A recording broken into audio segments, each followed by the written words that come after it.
50% open category के रूप में रखा गया। इस तरह अनुसूचित क्षेत्र के इलाके को अपने कॉरिडोर बनाकर सरकार ने रखा। मैं इस मौके पर कहना चाहता हूं कि इस एरिया के अंदर कुछ लोग कहा करते थे कि अनुसूचित क्षेत्र के अंदर 100% आरक्षण असंवैधानिक है। मैं सरकार से और कार्मिक विभाग से पूछना चाहता हूं और तत्कालीन जो बजरंग सरकार है उससे कहना चाहता हूं कि भूतपूर्व कांग्रेस की सरकार और 2016 के अंदर वही अधिसूचना बीजेपी सरकार शब्द लाके फिर से लाई। तो सरकारें एक तरफ बीजेपी की रही, दूसरी तरफ कांग्रेस की रही, लेकिन अधिसूचनाएं दोनों एक जैसी आई जो आदिवासी युवाओं के लिए, बेरोजगार भाइयों के लिए एक प्रकार से काला कानून आई। और इस अधिसूचना के माध्यम से आज इस क्षेत्र का जो युवा है, बेरोजगार है, वो अपने आप युवा ठगा सा महसूस करता है। और आज बेरोजगारी की सबसे महामारी इस क्षेत्र के अंदर होने का कारण 2013 और 2016 के अंदर दोनों पार्टियां जो अधिसूचना लाई वो इस क्षेत्र के लिए एक प्रकार से काला कानून है कि नहीं है? मेरे भाइयों, जो लोग ये कहा करते थे कि इस क्षेत्र के अंदर 100% आरक्षण नहीं है, मैं सरकार से भी कहना चाहता हूँ कि 100% आरक्षण इस क्षेत्र के अंदर है कि नहीं है? कि नहीं है? तो हमारा अधिकार बनता है कि नहीं बनता है? बनता है। मैं इस मौके पर आप सब बैठे हो और सरकार को हम यहाँ पर ज्ञापन के माध्यम से सरकार को हमने ज्ञापन दिया है और हमारी मांगे की है, लेकिन इस अवसर पर सरकार को एक मांग और भी करना चाहता हूँ।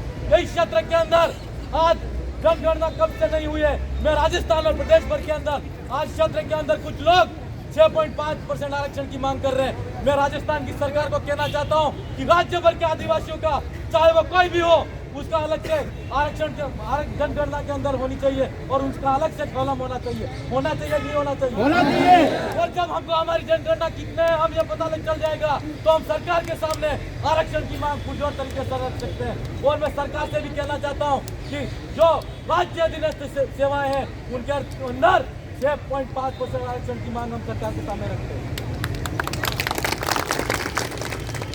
अभी आपने देखा होगा कि बीजेपी सरकार डबल इंजन का नाम लेती है। डबल इंजन की सरकार है, राज्य में उनकी है, केंद्र में उनकी है। केला मेला का घटना आप देख लीजिए, खनन विभाग के नाम से यहाँ पर खनिज कंपनियां बाहर की आके आदिवासियों का विस्थापन करने का काम कर रही है कि नहीं कर रही है?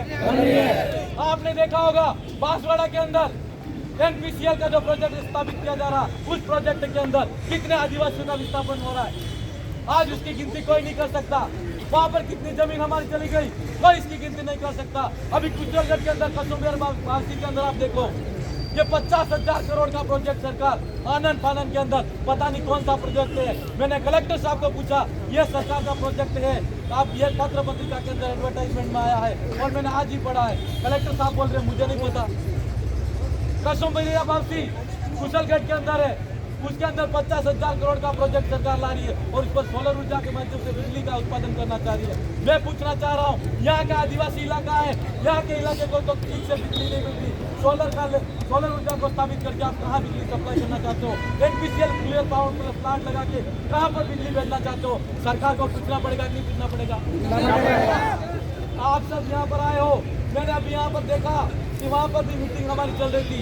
जैसे अनुशासन में हम हर रैली के अंदर अनुशासन के साथ हमको रैली का आयोजन करना है। आज बांसवाड़ा मुख्यालय पे आने वाले समय में जहाँ पर होगी हम जाएंगे और हमको इतनी ताकत के साथ में लड़ना है। और मैं आपको इस मौके पर यह भी कहना चाहता हूँ कि आपने देखा होगा कि अभी कुछ समय पहले कि बीजेपी सरकार जो भ्रष्टाचारी लोग हैं ईडी का डर दिखा के बीजेपी में ले जाने का काम तो कर रहे कि कर रहे। और वो ईडी के डर से बीजेपी में कांग्रेस वाले लोगों को ले जाने का काम कर रहे हैं। लेकिन उनके साथ साथ मैं पूछना चाहता हूँ कि आप संवाद क्यों ले गए? हमसे पूछना पड़ेगा।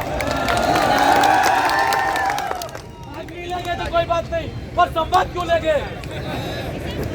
और यहाँ का युवा बेरोजगार भाई है, उसके छोटे मोटे काम या संभाग स्तर पर हमारा होता था, आज उदयपुर 240-250 किलोमीटर तक जाना पड़ता है। अब सरकार को पता लग गया है कि दक्षिणी राजस्थान के अंदर हमारी नहीं चलने वाली है, यहाँ पर उनका जनाधार घट रहा है। दुर्भावनावश हमारे यहाँ संभाग उन लोगों ने खत्म किया है। मैं आप सबसे कहना चाहता हूँ इसका भी बदला समय आने पर हम लोगों को लेना है कि नहीं लेना है? और एक बात और कहना है कि इस क्षेत्र के अंदर मीणा और बिल को लेकर बहुत बड़ी कंट्रोवर्सी खड़ी हो रही है, बहुत बड़ा विवाद खड़ा हो रहा है। मैं सरकार से मांग करना चाहता हूँ कि 1956 से पहले इस क्षेत्र के अंदर जो भी भाई लेते थे वो बिल लिखा हुआ था उनके जाति प्रमाण पत्र के अंदर।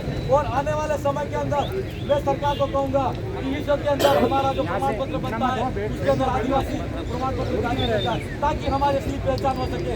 आज हम हमारी पहचान उनकी ओर हो रही है और आने वाले समय के अंदर हम बहुत बड़ा आंदोलन करेंगे। मुझे मंच से आगे से इशारा हो रहा है कि मेरी बात को समाप्त करूं।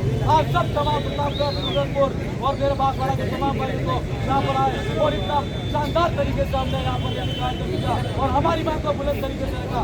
मैं आप सबका पूरी विधानसभा की जनता की तरफ से बहुत बहुत धन्यवाद धन्यवाद। एक नारा लगा दो, एक नारा, अरे भाई एक नारा। मैं भी मांगू आरक्षण, मैं भी मांगू आरक्षण, अरे मैं भी मांगू आरक्षण, आरक्षण बोलो, अरे मैं भी मांगू आरक्षण, मैं भी मांगू आरक्षण, तुम भी मांगो आरक्षण, जोर से मांगो आरक्षण, लेके रहेंगे आरक्षण, जोर से मांगो आरक्षण, जब भी मांगे आरक्षण, माता भी मांगे आरक्षण, बहन भी मांगे आरक्षण, भाई भी मांगे आरक्षण। जोहार का नारा है, भारत देश हमारा है। धन्यवाद, जोहार। हमारा हक मांगते, किसी से भी मांगते, आज बात